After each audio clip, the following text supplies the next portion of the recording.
dans la seconde 21. À ce moment-là, je vous invite à suivre les images qui vont défiler au tableau. Vous aurez le texte, mais je pense que c'est vraiment dans la Bible l'histoire qui illustre le mieux le sujet qu'on va voir aujourd'hui, que j'ai intitulé « Le chemin de Jésus et la spiritualité ». Alors, on pourrait très bien croire que Jésus et la spiritualité sont deux choses qui sont reliées, et on va voir qu'il n'est pas toujours le cas. Et donc, on va lire cette histoire. Je vous le mets dans le contexte. Paul est en train de faire un voyage missionnaire. Il a été chassé, je pense, de Thessalonique, où il n'a pas pu rester longtemps à Thessalonique. Et en attendant que d'autres le rejoignent, il se promène dans la ville d'Athènes. Et donc, on est au 1er siècle de notre ère. Et Paul est en train de se promener dans la ville d'Athènes. Et il voit les temples et les statues et toutes ces choses-là. Et l'histoire commence ainsi. Alors, acte 17, à partir du verset 16. Pendant que Paul les attendait, donc ses collègues, je pense c'est Luc, Timothée et d'autres, à Athènes, son esprit était profondément indigné à la vue de cette ville pleine d'idoles. Il s'entretenait donc dans la synagogue avec les Juifs et les non-Juifs qui craignaient Dieu, et chaque jour sur la place publique avec ceux qu'il rencontrait. Quelques philosophes épicuriens et stoïciens se mirent à parler avec lui. Les uns disaient « Que veut dire ce discoureur » D'autres, parce qu'il annonçait la mort et la résurrection, disaient « Il semble qu'il annonce des divinités étrangères. » Comme si mort et résurrection, c'était deux dieux que les Grecs ne connaissaient pas. Et donc, ils sont un peu confus.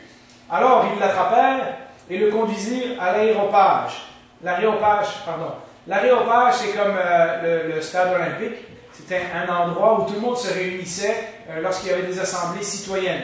Et les Grecs étant très très férus de démocratie, ils se réunissaient là souvent parce qu'il n'y avait que les gens qui étaient citoyens qui avaient le droit de vote sur toutes sortes de sujets. Et donc, ils le conduisent à l'aréopage en disant « Pourrions-nous savoir quel est ce nouvel enseignement que tu apportes ?» En effet, tu nous fais entendre des choses étranges. Nous voudrions donc savoir ce que cela veut dire.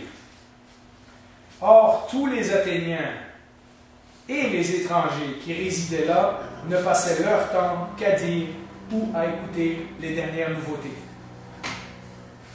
Paul, debout au milieu de l'aréopage, dit « Athéniens, je vous trouve à tout point de vue extrêmement religieux.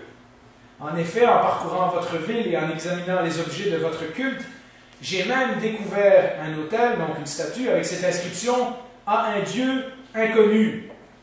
Celui que vous révérez sans le connaître, c'est celui que je vous annonce. Le Dieu qui a fait le monde et tout ce qui s'y trouve est le Seigneur du ciel et de la terre. Et il n'habite pas dans des temples faits par la main de l'homme. Il n'est pas servi par des mains humaines, comme s'il avait besoin de quoi que ce soit. Lui qui donne à tous la vie, le souffle et toutes choses. Il a fait en sorte que tous les peuples, issus d'un seul homme, habitent sur toute la surface de la terre. Donc il est en train de leur raconter depuis Adam et Ève. Et il a déterminé la durée du temps et les limites de leur lieu d'habitation. Il a voulu qu'ils cherchent le Seigneur et qu'ils s'efforcent à le trouver, mais en tâtonnant, bien qu'il ne soit pas loin de chacun de nous. En effet, c'est en lui que nous avons la vie, le mouvement et l'être, comme l'ont dit aussi quelques-uns de vos poètes. Nous sommes aussi de sa race. Ainsi donc, puisque nous sommes de la race de Dieu, nous ne devons pas croire que la divinité ressemble à de l'or, à de l'argent, ou à de la pierre sculptée par l'art et l'imagination de l'être humain. Sans tenir compte des temps d'ignorance, Dieu annonce maintenant à tous les êtres humains, partout où ils se trouvent, qu'ils doivent changer d'attitude, ou qu'ils doivent se repentir dans d'autres versions. Parce qu'il a fixé un jour où il jugera le monde avec justice par l'homme qu'il a choisi, qu'il a désigné. Il en a donné à tous une preuve certaine en le ressuscitant. Donc il est en train de le dire, le résumé de l'Évangile. Un jour, le monde sera jugé par Jésus-Christ, et la preuve que Jésus-Christ était vraiment ce qu'il proclame être, c'est que Dieu l'a ressuscité, il ne l'a pas laissé mort. Lorsqu'ils entendirent parler de la résurrection des morts, les uns se moquèrent, et les autres dirent « Nous t'entendrons là-dessus une autre fois. » Ainsi, Paul se retira du milieu d'eux. Quelques-uns, cependant, se joignirent à lui et crurent. Alors, c'est une belle histoire du temps de l'Empire romain, au moment où tout le monde était païen, au moment où il y avait des idoles et des temples partout. Et évidemment, nous ne sommes plus comme ça. Ou bien peut-être que nous sommes exactement comme eux. Spiritualité. C'est un terme qui est revenu à la mode. Il y a quelques années, on se battait pour enlever la religion des écoles. Maintenant, tout le monde veut être spirituel. On peut mettre l'image. Et ce n'est pas nécessairement une mauvaise chose, parce que dans un sens, il faut comprendre que les gens cherchent quelque chose et il nous faut être attentifs lorsque quelqu'un mentionne le mot de spiritualité en disant « Ah, ils sont ouverts aux choses spirituelles ». Mais d'un autre côté, les gens ne veulent pas toujours dire la même chose que ce qu'on pense qu'ils veulent dire. Et quand on commence à leur présenter Jésus, ils ont certaines réticences. Et donc, malgré que le mot spiritualité est à la mode, eh bien, les choses ne sont pas aussi faciles qu'on pourrait le croire. C'est un mot qui est devenu à la mode dans toutes les librairies. Dans toutes les librairies, maintenant, il y a une section qui est en général assez grande, parfois même plus grande que la section histoire, ou géographie, ou philosophie. Avant, ça s'appelait bien-être, ou développement personnel, ou self-help en anglais. Aujourd'hui, ça s'appelle carrément spiritualité. Et on y trouve les livres de toutes les religions et un tas de livres plus ou moins bizarres de gens qui ont eu des révélations, des songes, qui ont vu des visions, qui ont été au 4e cieux, qui ont visité le 7e paradis, enfin, toutes sortes des gens qui ont vu des choses dans les étoiles, dans l'alignement des planètes. Il y a le yoga, le bouddhisme, mais aussi toutes les anciennes religions de la terre, les sorcelleries, toutes sortes de choses, plus toutes sortes d'affaires personnelles, comment se sentir mieux dans sa peau, comment trouver la paix, comment recevoir ce qu'on le demande, comment l'univers s'organise pour accomplir nos besoins si nous savons quoi demander. Des émissions de radio comme Oprah ont popularisé tout ce mouvement-là parce qu'elle parle souvent de spiritualité, souvent de divinité, de religion. Elle a fait venir des gens à son émission qui ont présenté leurs livres et ces livres se sont ensuite vendus à des millions d'exemplaires. Il y a évidemment, si tous ces livres se retrouvent en librairie et si des gens peuvent avoir des chaînes de télévision de médium, de spiritualité, de religion, etc., c'est qu'il y a en arrière une industrie qui pousse. Et donc, l'industrie des affaires a vu qu'il y avait aussi une vache à lait là qu'on pouvait récolter de l'argent en proposant aux gens toutes sortes de livres sur la spiritualité, mais sur toutes les choses invisibles et spirituelles, etc. Et donc, c'est devenu quelque chose qui n'est même plus caché aujourd'hui. Nos amis affichent ouvertement sur leur site Facebook ou Instagram les nouvelles conférences auxquelles ils ont assisté, les religions dans lesquelles ils sont impliqués. À l'école, on se parle de toutes les religions. Il y a du bon à ça, puisque maintenant, on n'est plus supposé critiquer les gens parce qu'ils ne croient pas la même chose que nous. Et donc, ça donne une certaine ouverture d'esprit. En même temps, il y a l'inconvénient que quand on croit à tout, on croit réellement à rien. On ne croit pas qu'il y a quelque chose qui est meilleur que d'autres. Donc, ce qu'on se rend compte, c'est qu'on se ramasse avec un gros sac de surprises, un sac de Père Noël, avec plein d'affaires dedans. On ne sait pas nécessairement c'est pour qui, c'est pour quel groupe d'âge, à quoi ça sert, mais on a un gros sac de cadeaux avec plein de concepts, de pensées, de philosophie, tout mélangé ensemble.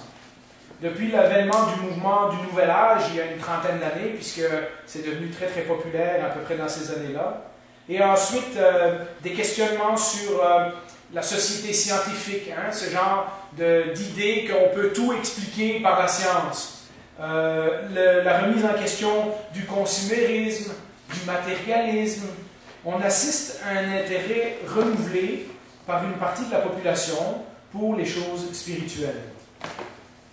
Mais alors que l'apôtre Paul utilisait le mot spirituel pour décrire l'action et la vie qui est produite dans le cœur des gens par le Saint-Esprit. Aujourd'hui, les gens ont transformé ce mot, et ce mot est devenu le mot-clé qu'on utilise pour décrire n'importe quel cheminement religieux, plus ou moins ésotérique. Alors, quelles sont les idées principales de cette spiritualité qui est dans l'air de nos jours?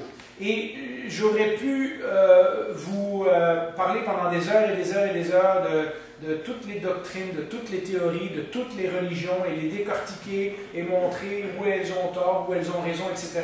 Mais je pense qu'en regardant les 3 mots qu'on va afficher au tableau, vous allez vite pouvoir repérer ce qui est en train d'arriver dans notre monde aujourd'hui, et vous verrez tous les endroits, y compris parfois dans certains mouvements chrétiens, où ces mots se retrouvent. On peut mettre l'image suivante. Il y a 3 mots principaux qui caractérisent tout ce qui est spiritualité aujourd'hui. C'est éclectisme, individualisme et expérience. Je vous explique. Éclectisme, c'est un mot que j'ai mis pour paraître intelligent. Ça veut dire qu'on ramasse un petit peu de n'importe quoi et on le met ensemble. Donc, c'est pas comme si toutes les religions étaient égales. Maintenant, on prend dans chaque religion ce qui fait notre affaire et on se fait une religion buffet chinois.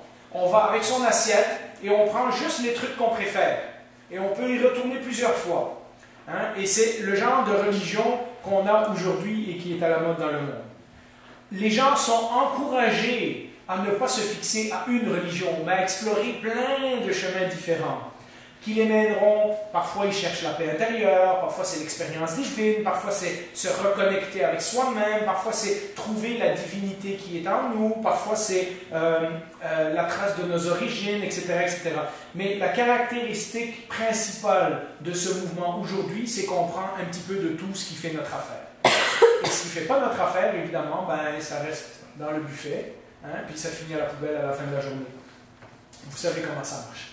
La deuxième chose qu'on voit, c'est que c'est une approche, alors qu'on pourrait croire que d'être ouvert à toutes les religions nous rend tolérants et compréhensifs avec les autres religions. C'est une approche également très individualiste, parce que c'est une approche qui est centrée sur moi. Ce que je mets dans mon assiette, c'est ce qui fonctionne pour moi. C'est ça que je crois. C'est cet aspect de buffet à volonté qui empêche ce mouvement d'être uni. Si c'était une religion, comme l'islam ou le bouddhisme, on pourrait pointer le doigt et dire, bon voilà, tous ceux qui sont musulmans croient ces choses-là. Le problème avec la spiritualité, c'est que tout le monde croit n'importe quoi.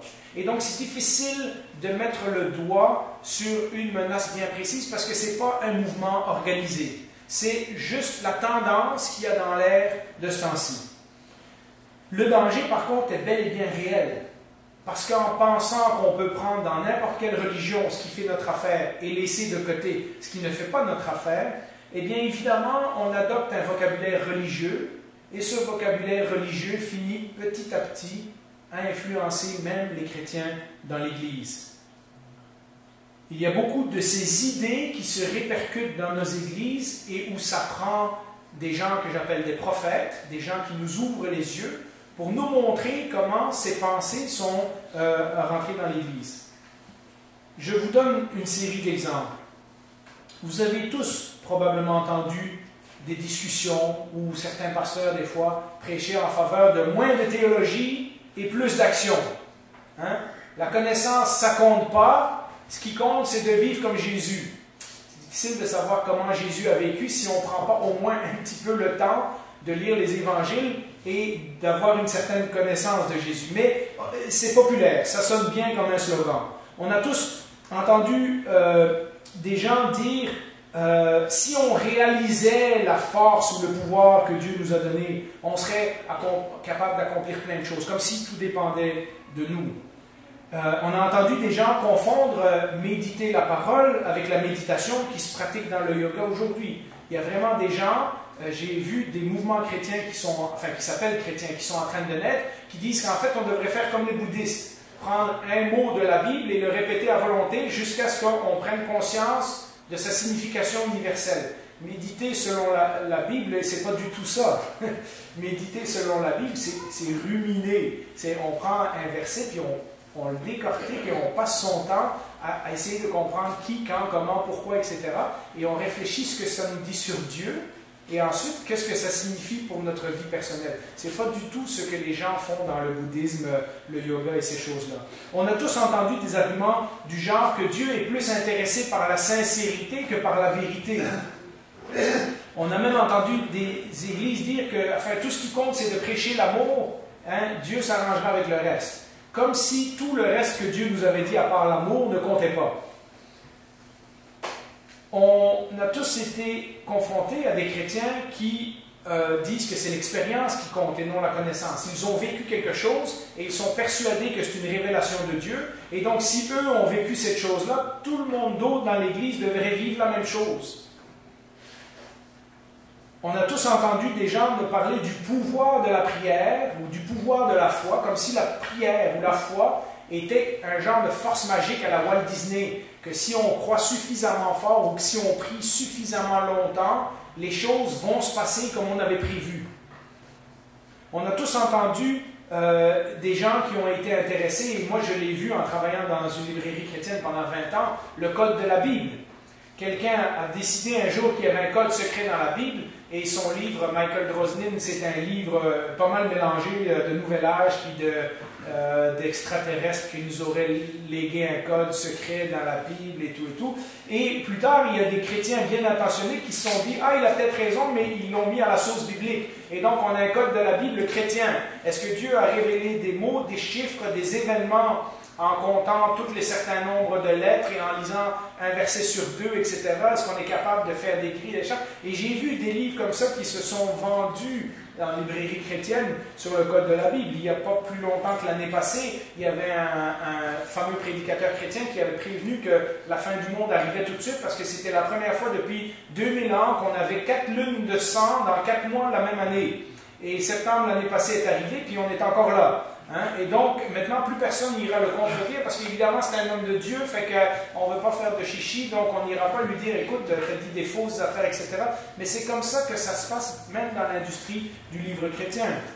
On a tous vu des chrétiens intéressés à la numérologie. C'est vrai que certains chiffres ont une symbolique dans la Bible, mais j'ai vu des livres de l'Apocalypse ou des études sur le livre de Daniel où on décortiquait chaque verset et chaque chose, où ce que chaque numéro, chaque chiffre qui était cité signifiait quelque chose. Et on s'embarque dans toutes sortes de révélations, dans toutes sortes de visions, dans toutes sortes de redécouvertes. Ah, personne ne savait ça depuis 2000 ans, mais ce pasteur-là, il vient de le découvrir. Hein? Ah, personne n'avait lu ça dans la Bible depuis 2000 ans, mais tout à coup, lui, il vient de découvrir une nouvelle vérité. Comme s'il y avait des choses cachées dans la Bible, que si on découvrait le secret de ces choses-là, tout à coup, notre vie spirituelle montrait à un niveau supérieur, une étape de plus. Et vous voyez comment, inconsciemment, et petit à petit, sous toutes sortes d'influences, ces pensées de la spiritualité pénètrent dans l'Église et on finit par faire un genre de christianisme qui est mélangé avec des affaires qui ne le sont pas. Le plus souvent, quand on essaie d'évaluer toutes ces opinions, ces idées, ces livres qui sont écrits, on se heurte à l'argument de l'expérience. Si quelqu'un l'a vécu, et ça c'est le troisième point, l'expérience, si quelqu'un l'a vécu, ça doit être vrai. Malheureusement, que quelque chose soit vrai ou soit vraiment arrivé ne signifie pas nécessairement que c'est la vérité ou même que c'est une bonne chose. Si je devais résumer, je dirais qu'on assiste à l'émergence d'une spiritualité, mais d'une spiritualité sans Christ. Une spiritualité sans Jésus. Parce qu'avez-vous remarqué que dans tous les exemples que je vous ai donnés, on n'a pas parlé de Jésus? On a parlé de nous-mêmes, on a parlé de nos choix, on a parlé des visions, des révélations, on a parlé de livres, on a parlé de signes, on a parlé de codes dans la Bible, on a parlé de plein d'affaires, mais il n'y a pas de Jésus. Et c'est peut-être la façon principale de repérer un mouvement qui se prétend spirituel, mais qui n'est pas le véritable christianisme. Lorsque Jésus n'est pas au centre, il y a quelque chose qui va mal avec cette théorie. Ceci dit, comme je le fais parfois, il y a certains points positifs. Et j'aimerais au moins nous donner 3 pistes de réflexion, et on peut mettre la première. le fait que le monde est intéressé aujourd'hui par toutes sortes de choses spirituelles pointe au fait que les gens ont commencé à avoir des lacunes avec le monde moderne tel qu'on leur a présenté. Les gens commencent à réaliser que malgré toutes les réussites, malgré notre richesse, malgré notre éducation, malgré notre technologie, eh bien, notre société présente des sérieuses lacunes au niveau des valeurs, au niveau des choses intérieures, au niveau des choses invisibles, au niveau de la vérité, au niveau de l'éternité. Et donc, le mouvement spirituel moderne s'explique un petit peu par ça. Les gens sont tannés de se faire dire certaines choses, et comme si la vie se résumait juste à ça, et ils veulent plus. En ce sens, il y a certaines choses en commun avec le christianisme. Parce que nous aussi, nous nous méfions de la technologie, de mettre l'éducation à la première place. Toutes les choses, en fait, qui prennent la place de Dieu, nous disons, attends, c'est une bonne chose, mais il faudrait la remettre dans son contexte. Et donc, à quelque part, nous sommes d'accord avec cette critique que la société nous présente plein de points de vue, mais pas beaucoup de choses sur les choses spirituelles. Et donc, nous voyons une soif chez les gens, et c'est bien que nous soyons attentifs à cette soif, parce que ça peut être une occasion en or de présenter notre foi à ces gens-là. Le deuxième point que ça soulève, c'est que les gens ont remarqué et ont vécu personnellement des problèmes avec les grandes religions institutionnelles. Plein de gens aujourd'hui veulent être spirituels, mais sans être religieux, parce qu'évidemment, ils ont leur définition de ce que religieux veut dire. Nombre d'entre eux ont été déçus par les institutions religieuses, que ce soit l'Église catholique, que ce soit l'islam, que ce soit d'autres religions. Il y en a plein qui sont des gens religieux de tradition, mais qui ne pratiquent pas vraiment. Ce qu'ils ont vécu dans la religion, c'est une routine, c'est de la liturgie, c'est l'insistance sur les règles. Ils ont trouvé les églises et les synagogues et les mosquées plates. Ils ont vu l'hypocrisie de gens qui disaient une chose et qui faisaient autre chose. Ils ont vu des doctrines difficiles à comprendre et toutes sortes d'autres affaires comme ça. Et pas besoin d'aller très loin pour voir que c'est encore le cas chez nous. On a un certain nombre de chrétiens dans nos églises qui cherchent constamment une nouvelle église parce que dans leur communauté, on a insisté sur des choses qui ne leur faisaient pas plaisir. Et parfois, c'est carrément de notre faute. Lorsqu'une église est très très bonne dans ses programmes, dans ses règles, dans ses horaires, dans ses structures, mais qu'il n'y a pas de vie véritable, qu'il n'y a pas d'amour véritable, qu'il n'y a pas de communion véritable entre les frères et sœurs, il y en a qui s'en vont chercher ailleurs. Et donc, ce point est une des choses sur lesquelles ce mouvement attire notre attention, c'est que nous devions regarder à nos églises et voir quel genre d'église nous sommes, pour voir si les gens ne sont pas détournés de la foi en Jésus-Christ, simplement à cause de la façon dont on fonctionne. Et donc, c'est une question que je vous laisse en réflexion. La troisième chose qui est positive, parce que ce mouvement attire notre attention sur une troisième chose, c'est qu'il y a une remise en question, et là encore, les chrétiens peuvent être d'accord sur beaucoup de choses, sur tout ce monde où tout est expliqué par la science. Tout est résolu par la technologie, et tout est mesuré et calculé par des ordinateurs. Les gens perçoivent correctement que les choses de Dieu doivent laisser une certaine place au mystère. Dieu n'est pas quelqu'un qu'on peut analyser avec un ordinateur. Dieu n'est pas quelqu'un qu'on peut atteindre avec la technologie. Dieu n'est pas quelqu'un qu'on peut expliquer simplement avec les règles de la science. Et donc, notre société moderne a perdu un certain émerveillement, un certain éblouissement avec tout ce qui est surnaturel. Et ce mouvement de spiritualité tend à essayer de revenir à ces choses-là et dire qu'il y a plus dans la vie que la science et la technologie. Et donc, c'est quelque chose avec lequel nous pouvons être d'accord. Évidemment, ce mouvement parfois critique trop la science, critique trop les choses intellectuelles, critique trop la connaissance, etc. Et nous ne pouvons pas être d'accord avec toutes les critiques de ce mouvement. Mais certainement, nous pouvons reconnaître, et la Bible nous le dit, dans de nombreux chapitres, que ce soit dans les psaumes, que ce soit dans Ésaïe, que ce soit dans différents versets, que Dieu ne peut pas être mis en boîte. Dieu est beaucoup plus grand qu'un système théologique dans lequel on pourrait le caser et dire, voilà, si tu crois toute cette doctrine-là, tu es un bon chrétien. On a parfois tendance à faire ça, et Dieu a tendance à exploser notre boîte dans ce temps-là pour nous montrer des choses sur lui qu'on ne pensait pas ou qu'on ne savait pas, ou qu'on ne pensait pas qu'il permettrait ça dans notre vie, mais parfois c'est pour attirer notre attention, pour dire, écoute, il y a beaucoup plus à la vie que la petite boîte dans laquelle tu m'as mis. Et donc, dans un certain sens, lorsque quelqu'un dans votre entourage est intéressé aux choses spirituelles, il est en train d'envoyer un peu tous ces messages-là, certains messages avec lesquels nous pouvons être d'accord. Il y a un bon nombre d'inconvénients, mais j'en ai retenu au moins 2. Et de nouveau, ça va vous donner une piste de réflexion pour détecter, lorsque les personnes vous parlent, pour détecter ces choses-là dans ce qu'ils disent ou ce qu'ils ne disent pas. La première chose, et on peut le mettre au tableau, la première chose, c'est l'individualisme. En fait, en critiquant l'individualisme du matérialisme et de la société de consommation et de la course au succès et ces choses-là, ils sont tombés dans un autre individualisme, c'est-à-dire l'individualisme spirituel. On n'est pas plus attiré à servir Dieu ou à servir son prochain lorsque notre spiritualité nous met au centre de notre propre vie que lorsque le matérialisme nous met au centre de notre propre vie. Et donc, vous voyez, en rejetant le matérialisme, l'individualisme, le consumérisme, etc., mais là, on tombe dans une religion qui est profondément individualiste parce que ce qui compte, c'est ce qui fait mon affaire dans telle ou telle religion. Et donc, on a remplacé un individualisme par une autre sorte d'individualisme. Beaucoup d'adeptes de ce mouvement considèrent par exemple que la divinité ou l'étincelle divine ou Dieu avec un petit D ou un grand D parfois fait partie de nous. Comme s'il y avait quelque chose de divin en nous, et c'est ce que Paul disait dans son passage. Certains de vos poètes ont dit « nous sommes de la race de Dieu ». Paul ne dit pas « nous sommes Dieu », mais « nous sommes de la race de Dieu », c'est-à-dire on ressemble à Dieu.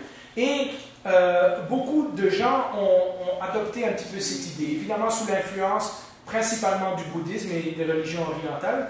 Et s'il est vrai que nous avons été créés à l'image de Dieu, la foi chrétienne affirme aussi que nous ne sommes pas Dieu. Nous ne sommes même pas des dieux avec un petit d. La vie est une succession de preuves que nous sommes des êtres limités. Nous devons manger. Aussi spirituels que nous soyons, si nous ne mangeons pas pendant 40 jours, nous allons mourir. Si nous ne buvons pas, nous allons mourir. Si nous ne respirons pas, nous allons mourir. Nous devons encore dormir régulièrement. Nous ne pouvons pas être partout à la fois. Nous ne sommes qu'à un endroit, à un moment à la fois. Nous ne voyons pas dans le futur. Nous ne voyons pas non plus ce qui s'est passé dans le passé. Et la plupart de nous possèdent une connaissance très limitée de l'univers qui nous entoure. Si nous sommes réellement des dieux, nous sommes des bien étranges dieux, n'est-ce pas?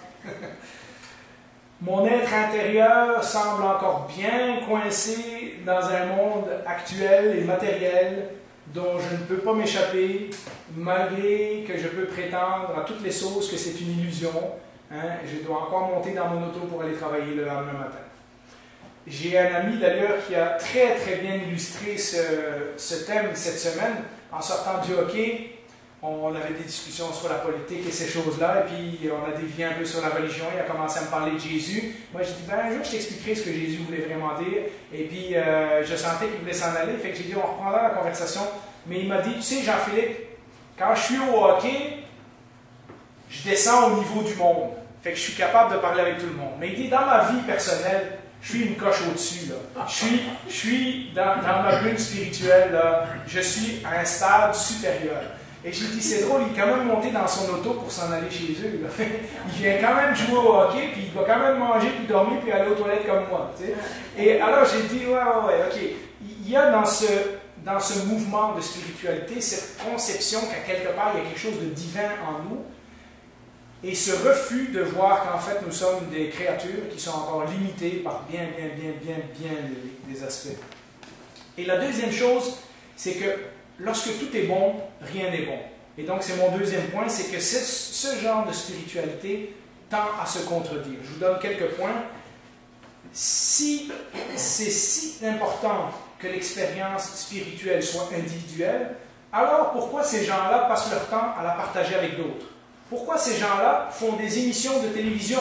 Parce que dans le fond, c'est peut-être bon pour toi, mais c'est pas bon pour moi. Pourquoi ces gens-là passent leur temps à essayer de nous convaincre? Pourquoi ces gens-là veulent écrire des livres pour nous faire découvrir ce qu'eux ont découvert, si dans le fond, c'est un buffet, puis chacun va avec son assiette et chacun prend ce que ça leur tente? Et donc, il y a un genre de contradiction là-dedans.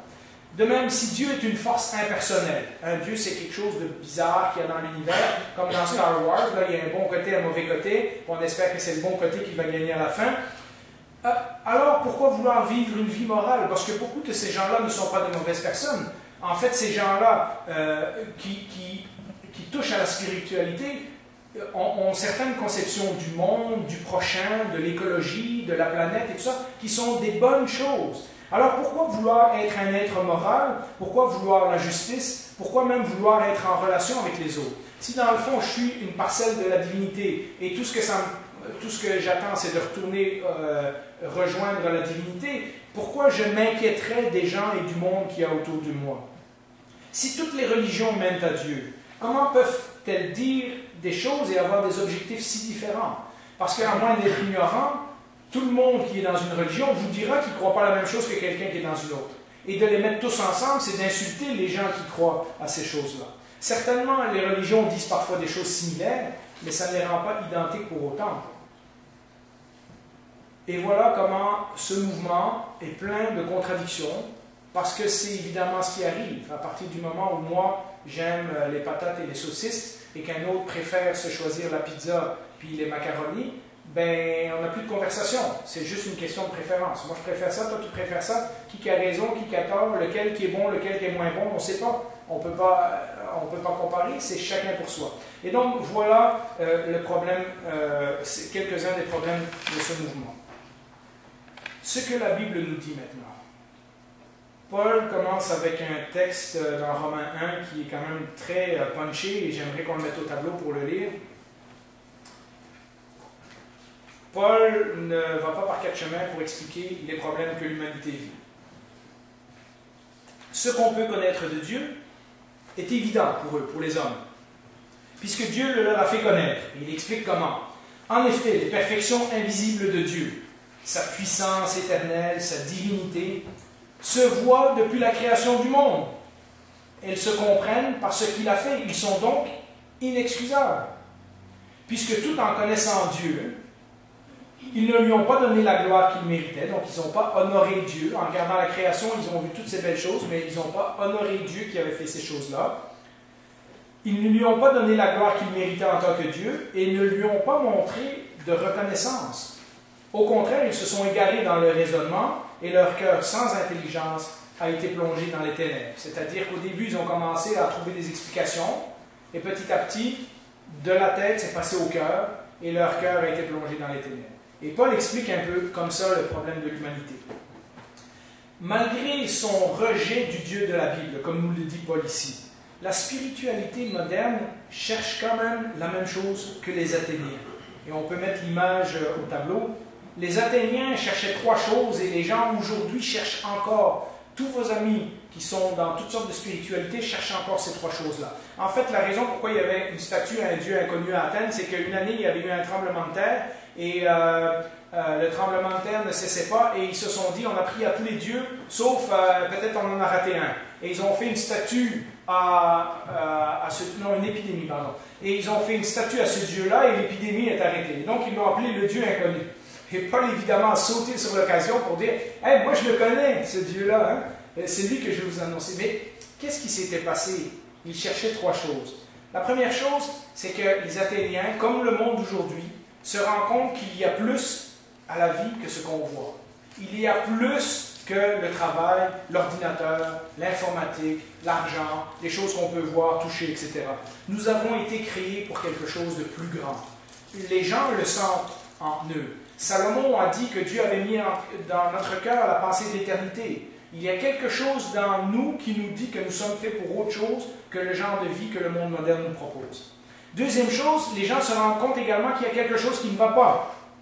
Nous aimerions voir le bien, parce que beaucoup de ces gens qui sont spirituels sont des bonnes personnes, des personnes morales, des personnes impliquées à toutes sortes de niveaux de la société, mais ce que nous constatons, c'est le mal. Nous aimerions bien avoir l'amour partout, mais nous voyons que les hommes se battent. Nous aimerions ça, avoir la justice, mais nous voyons qu'il y a du monde qui ont de l'argent, puis d'autres qui n'en ont pas. Nous voyons des pays qui ont de la nourriture et d'autres qui crèvent de faim. Et donc, les gens se rendent compte qu'il y a quelque chose qui ne va pas. Et la troisième chose, c'est que ces gens-là ne sont pas défaitistes en disant « Ah, ben c'est fini, le monde va être détruit, puis on va tous mourir ». Il y a une soif chez ces gens-là de trouver une solution pour établir les choses. C'est-à-dire qu'on ne peut pas laisser le monde tel qu'il est. D'ailleurs, lorsque vous lisez un petit peu les livres du Nouvel Âge et les livres sur toutes les pensées spirituelles d'aujourd'hui, beaucoup sont centrés sur eux-mêmes, mais beaucoup aussi ont cette vision qu'on aimerait que le monde soit transformé. J'ai vu tellement d'affaires où est-ce qu'ils disaient sur Internet que le yoga va changer le monde, que si tout le monde se mettait à méditer en même temps, ça changerait la planète, etc. Et donc, c'est des gens qui, malgré leurs erreurs, ont l'intention de rendre le monde meilleur. Et donc, ils ne sont pas défaitistes, ils ne veulent pas que les choses restent mauvaises, ils tentent de travailler pour rétablir les choses. Et donc, c'est ces trois choses qu'on voit. Notre monde aujourd'hui, je l'ai dit, ressemble exactement à la ville d'Athènes au temps de Paul. Tout le monde se dit intéressé au spirituel, mais sans réellement savoir ce que ça veut dire. Parce que ce qui est bon pour toi n'est pas bon pour moi, et vice-versa.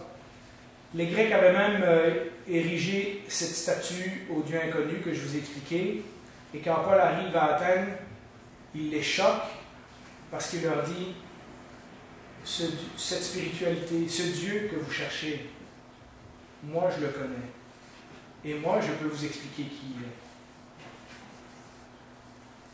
Ce Dieu, il s'est approché des hommes, malgré qu'ils le cherchent en tâtonnant. Ce Dieu s'est approché des hommes dans la personne de Jésus. Plus besoin de regarder à la création, parce qu'en regardant la création, vous êtes parti dans toutes sortes d'idées et vous n'avez pas reconnu le véritable Dieu. Maintenant, Dieu est venu sur terre en personne. Et Paul de résumer le message de l'Évangile. Et si on devait aborder nos amis chrétiens, je vous donne une suggestion rapide de comment les aborder. Il y a trois choses que je pense qui sont importantes. Il y a plein d'autres façons d'évangéliser les gens, mais pour des gens qui sont déjà intéressés aux choses spirituelles, j'aimerais pointer à ces trois choses-là. La première chose, et on peut le mettre au tableau avec Genèse 1, 27, c'est quand la Bible nous dit que Dieu créa l'homme à son image. Il le créa à l'image de Dieu, il créa l'homme et la femme, ou il le créa homme et femme. C'est-à-dire, c'est la même humanité, c'est des hommes et des femmes. La Bible affirme que nous avons été créés à l'image de Dieu. Et donc, lorsque vos amis cherchent cette étincelle de divinité, lorsqu'ils cherchent quelque chose d'invisible, lorsqu'ils cherchent, ce qu'ils cherchent sans le savoir, c'est ce qu'il y a déjà en eux, ils sont à l'image de Dieu. Ce qu'ils cherchent, c'est cette relation avec Dieu. Et à nous, nous pouvons les pointer en disant, écoute, la Bible et le christianisme auquel je crois donnent des réponses très, très, très réelles. La Bible dit que nous avons été créés à l'image de Dieu. Et donc, ce que tu cherches de spirituel en toi, la Bible dit que c'est normal parce que tu as été créé à l'image de Dieu. En cela, nous ne sommes pas des dieux. Nous ne sommes que l'image de Dieu. Et nous sommes différents de lui. Et le récit de la Genèse nous dit aussi que nous ne sommes pas un avec la nature. Notre mère, ce n'est pas la terre. La Bible nous dit que notre Père, notre Créateur, c'est Dieu. La terre, c'est quelque chose qu'il a créé pour nous, pour que nous puissions en profiter. Et donc, nous sommes aussi différents de la nature, différents des animaux. La Bible nous dit, si vous continuez avec vos amis dans Genèse, vous pourrez l'expliquer, la Bible nous dit que tout ce qui existait était bon et était bien. Dieu avait tout ordonné. Et finalement, Dieu avait fait le monde et les humains pour être en relation avec lui. Dieu se promenait dans le jardin avec l'homme et la femme. On continue avec le verset suivant. La Bible nous dit que tout ce qui était bon a été rejeté par le choix de l'homme de vouloir être son propre Dieu. La connaissance du bien et du mal, c'est en fait la décision de faire le bien et le mal. Dire, moi je vais décider moi-même ce qui est bien et mal, ce n'est pas un Dieu dans le ciel qui va me dire quoi faire. Et Genèse nous donne cette terrible conclusion. Quand ils entendirent la voix de l'Éternel, Dieu en train de parcourir le jardin le soir, donc Dieu se promenait et il s'en allait à leur rencontre, comme probablement il le faisait à tous les jours. L'homme et la femme se cachèrent loin de l'Éternel Dieu au milieu des arbres du jardin. Et donc la Bible nous dit que tout ce qui a été créé bon est devenu pas bon à cause du choix de l'homme. Comme Dieu nous avait créés responsables de nos choix, depuis notre mauvais choix, le monde a été dominé par l'opposé de ce que Dieu avait créé. Comme Dieu avait créé tout bon et bien, eh bien, le monde a été contrôlé par le mal. Et donc, nous pouvons leur dire, à ta deuxième question, celle qui constate que il y a quelque chose qui va mal avec le monde, la Bible te donne la réponse. La réponse, elle est là, c'est notre choix qui a fait ça. Et enfin, le christianisme indique maintenant, troisième point, la solution, parce qu'ils veulent remettre le monde à l'endroit. Le christianisme indique que Dieu a décidé de faire lui-même ce qu'il fallait pour établir le bien. Alors que les autres religions nous donnent des moyens, des trucs, des liturgies, des méthodes pour arriver à nous réconcilier avec Dieu et avec le monde, le christianisme biblique nous dit en pleine face, vous n'êtes pas capable de le faire. Et donc, il faut que Dieu prenne l'initiative de se réconcilier avec les hommes, c'est ce qu'on a vu la semaine passée, parce que nous, on ne serait pas capable. Et la Bible nous dit, honnêtement, que la solution n'est pas dans ce que nous faisons pour approcher de Dieu, mais la solution se trouve dans ce que Dieu a fait pour s'approcher de nous. C'est ici la nuance. Romains 5.8 résume très bien cette idée, et on peut le mettre au tableau. Mais voici comment Dieu prouve son amour envers nous, alors que nous étions encore des pécheurs, c'est-à-dire au moment où on ne cherchait pas Dieu. Christ est mort pour nous. Et voilà comment on détourne les gens de la religion et qu'on les pointe en Jésus. En disant, tous les efforts que tu essaies de faire, c'est bien, mais ce n'est pas assez, tu n'y arriveras jamais. Ce que tu dois faire, c'est accepter les efforts que Dieu a déjà fait pour toi. En d'autres mots, Dieu s'est fait homme, Dieu est venu dans la personne de Jésus, vivre une vie physique sur la terre pour nous montrer le chemin. Et ce chemin, c'est celui de la foi, de la confiance absolue, que Dieu a déjà tout fait ce que ça prend pour être réconcilié avec lui. Dieu a déjà tout fait ce que ça prend pour remettre les choses à l'endroit. Et ce n'est pas nos efforts qui vont y changer quelque chose. Quand Jésus est mort sur la croix, il a payé le prix de tous nos mauvais choix que nous avons fait depuis Adam et Ève, afin que quoi? Que nous n'ayons plus à les payer nous-mêmes. La religion, en d'autres mots, la spiritualité, en d'autres mots, essaye de nous faire croire qu'en payant nous-mêmes, c'est-à-dire en faisant tel effort, en allant dans telle religion, en adoptant tel comportement, tel style, en pratiquant tel genre de méditation, en allant à telle église, etc., nous allons pouvoir nous rapprocher de Dieu. Le christianisme est la seule qui est assez honnête pour nous dire « Non, non, tu ne comprends pas, c'est Dieu qui s'est approché de toi. Ce n'est pas à toi de faire les efforts, Dieu a déjà tout fait. Toi, ce que tu dois faire, c'est dans l'humilité et dans la foi, accepter que c'est un cadeau de Dieu. » C'est tout ce que nous avons discuté de la semaine passée. À cause de cela, la conclusion de tout ça, c'est que maintenant, nous pouvons vivre une nouvelle vie, nous dit le christianisme. Pas juste une amélioration, hein? Pas juste, quand je vais travailler, je suis ici, mais quand je rentre chez nous, hop, hein, je suis 3 pieds au-dessus du sol. Je flotte dans le spirituel. Ce n'est pas une amélioration de notre vie, c'est une nouvelle vie. C'est une transformation complète entre une vie que nous avions avant et qui nous menait nulle part à la vie qui nous mène à Dieu. Jésus a résumé cette nouvelle façon de vivre en 2 phrases. Pas ça viendra après. Sauver la planète et lutter contre la pollution et l'amour entre les hommes et la paix dans le monde, etc. C'est des choses sur lesquelles on travaille à long terme. Mais Jésus a dit, regarde, les 2 choses que tu dois faire une fois que ta nouvelle vie a commencé, on peut le mettre au tableau. Tu aimeras le Seigneur ton Dieu de tout ton cœur, de toute ton âme, de toute ta pensée, de toute ta force. 100%. Voici le deuxième, tu aimeras ton prochain comme toi-même. Il n'y a pas d'autre commandement plus grand que ceux-là. Et voilà l'Évangile résumé d'une autre façon pour des gens qui ont conscience qu'ils ont été créés pour quelque chose de mieux.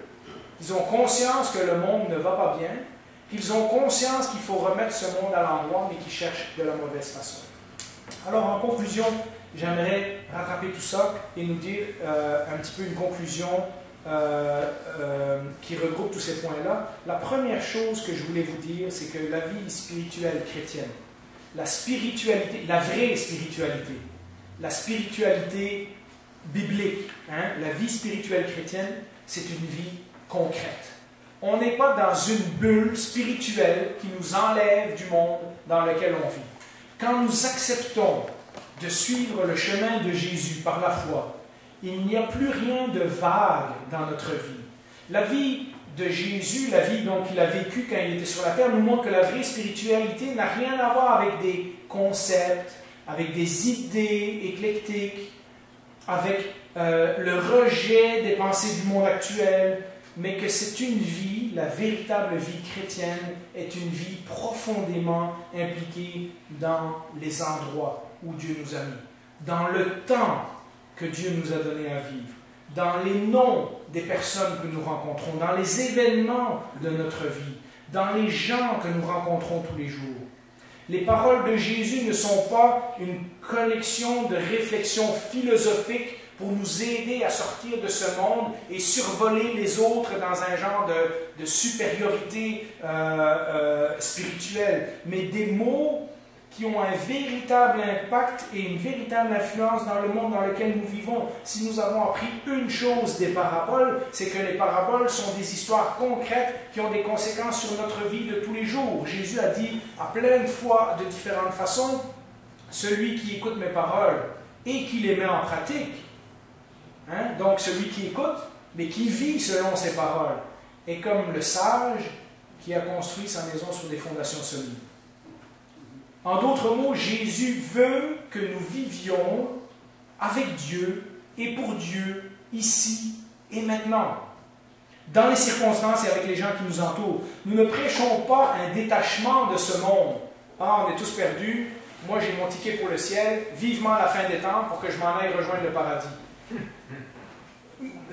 Nous ne prêchons pas un genre de spiritualité détachée des circonstances de la vie, mais une spiritualité qui est véritablement impliquée et qui a des véritables conséquences dans la façon dont nous vivons et dans la façon dont nous répondons aux gens autour de nous.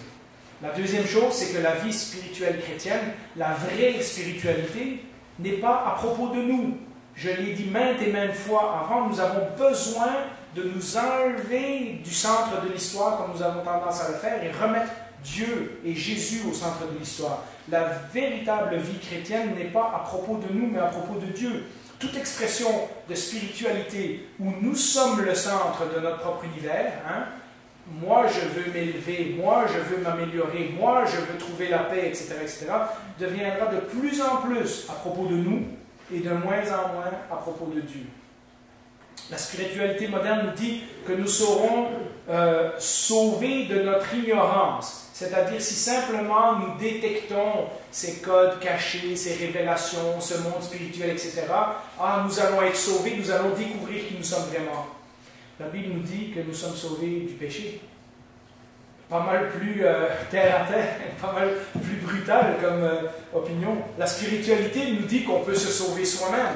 On peut s'élever vers des sphères spirituelles qui vont nous faire flotter au-dessus des autres. Le christianisme nous dit que nous avons besoin d'un sauveur autre que nous-mêmes, parce que nous ne sommes pas capables de nous sauver tout seuls. La spiritualité moderne fait de Dieu une force impersonnelle, un genre de machine distributrice qui nous aide à accomplir nos objectifs. On prie, tching, c'est comme on met l'argent dans une machine, on reçoit une canette. La spiritualité moderne, c'est ça. On prend un peu ce qui fait notre affaire et Dieu va fournir le reste. La Bible nous dit que Dieu n'est pas une force impersonnelle, mais un être personnel. Une vraie personne qui a absolument envie d'être en relation intime avec nous et qui nous offre, non pas comme une machine distributrice, qui nous offre ce qu'on a besoin quand on a des souhaits, mais qui nous offre complètement une nouvelle vie afin de revenir à la vie qu'on connaissait dans le Jardin d'Éden, une vie où tout était bon et parfait. Et finalement, si la spiritualité chrétienne est concrète, si la spiritualité chrétienne est à propos de Dieu et non pas à propos de nous, Il y a une dernière chose que nous devons nous rappeler, c'est que la vraie vie spirituelle, la vraie vie chrétienne est exclusive, mais ouverte à tous. Je vous explique. Faire confiance aux paroles de Jésus qui dit qu'il est le chemin, pas un chemin, qu'il est la vérité, pas une vérité, qu'il est la vie, pas une vie, nous évitera de partir dans toutes sortes de chemins qui peuvent sembler très religieux, mais qui, en bout de ligne, vont détruire notre vie. Alors que toute spiritualité et toute religion est une tentative de nous connecter avec Dieu, Jésus affirme dans ce texte, « Je suis le chemin, la vérité et la vie », qu'elle rate tout l'objectif. Ces affirmations sont exclusives. Ces affirmations sont difficiles à accepter dans un monde où notre foi est habituée au buffet chinois. Jésus nous dit qu'il n'y a pas d'autre chemin. Mais Jésus nous dit, et c'est aussi avec ça que je vais finir, que l'invitation est valable pour le monde entier. Son chemin est exclusif, mais son chemin n'est pas que pour un nombre exclusif de personnes. Son chemin est pour le monde entier. Et nous pouvons mettre ce verset très connu, Jean 3,16, et finir avec ça. En effet, Dieu a tant aimé qui? Pas les chrétiens, pas l'Église, pas une élite spirituelle, pas les gens qui ont pris une certaine conscience. Dieu a tant aimé le monde, qu'il a donné son Fils unique, afin que quiconque, ça veut dire n'importe qui croit en lui, ne meure pas, mais ait la vie éternelle. Dieu, en effet, pour appuyer son point, Jean nous dit, Dieu, en effet, n'a pas envoyé son Fils dans le monde pour juger le monde, pour condamner, pour détruire, etc., mais pour que le monde soit sauvé par lui. Et donc, nous avons dans le christianisme une véritable réponse. Nous ne flottons pas dans les airs, nous avons une foi qui est très, très concrète, ancrée sur la terre. La foi n'est pas à propos de nous, elle est à propos de ce que Dieu a fait pour nous. Et finalement, oui, les affirmations de Jésus sont exclusives, mais son invitation est pour le monde entier. Alors prions.